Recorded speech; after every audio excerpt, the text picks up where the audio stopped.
نے کی تھی, وزیر اعظم پاکستان سے بھی درخواست کی تھی کہ وہ ہمیں مستقل کریں.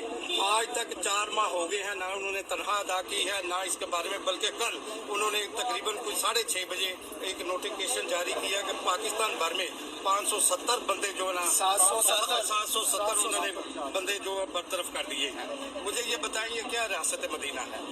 اور ایک میں بڑی دردمانہ اپیل یہ شبلی فراز صاحب سے یہ کرتا ہوں کہ جب ان کے والد محترم احمد فراز کو نکالا گیا تھا تو انہوں نے کیا کیا تھا؟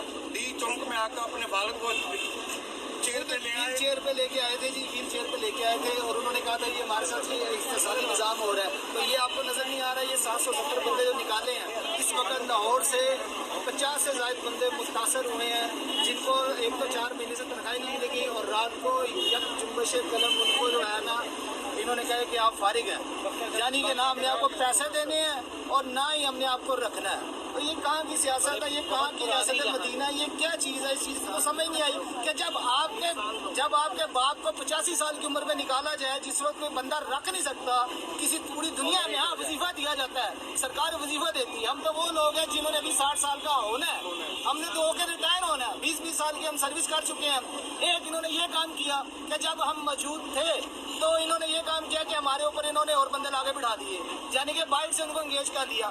پاکستان کا قانون, پاکستان کا آئین یہ کہتا ہے کہ جو بندے آپ کے پاس موجود ہیں, جو بندے آپ کے پاس کام کر رہے ہیں, پہلے وہ بڑھتیاں ہوں گے, اس کے بعد دوسرے بڑھتیاں ہوں گے. لیکن انہوں نے کیا کیا, انہوں نے ہمارے اوپر باہر سے بندے بٹھا دیے اور وہ بندے لے کے آئے یہاں پر یہ جو ان کے رشتے دار تھے, چاچا ماما تایا. اب دیکھیں اگر خود یہ کریں نا اس چیز کو, اس کی سیکورٹی, اس کی اسکروٹنی کریں, اس کی اسکروٹنی میں پتہ لگ جائے گا کہ یہ کس کا ماما ہے, یہ کس کا بھانجا ہے, یہ کس کا بھتیجا ہے. تو وہ لوگ یہ دیکھیں یہ کھڑے ہیں سارے, ان لوگوں کے ساتھ 50 خاندان گئے, 50 خاندان کا یہ مسئلہ ہوا. یہ 50 خاندان کو انہوں نے راتوں رات ایک ساتھ انہوں نے ختم کر دیا. 50 خاندان لاہور کے, 700 سے زائد خاندان جو بنتا ہے نا, یہ پورے پاکستان میں بنتا ہے. اور ریڈیو پاکستان واحد نشریاتی ادارہ ہے جس کے جو متاثر ہوئے ہیں نا لوگ, وہ متاثر ہوئے ہیں کراچی سے لے کر پشاور تک, اور ان جگہوں پہ بھی متاثر ہوئے ہیں جہاں پر کوئی بندہ کام کرنے کو تیار نہیں. گلگت میں, چلاس میں, سکردو میں ٹھنڈ شروع ہو گئی ہے, ان کو نہ پیسے دیے گئے ہیں, نہ ان کے کوئی مطالبات مانے گئے ہیں, نہ ان کو پکا کیا گیا ہے.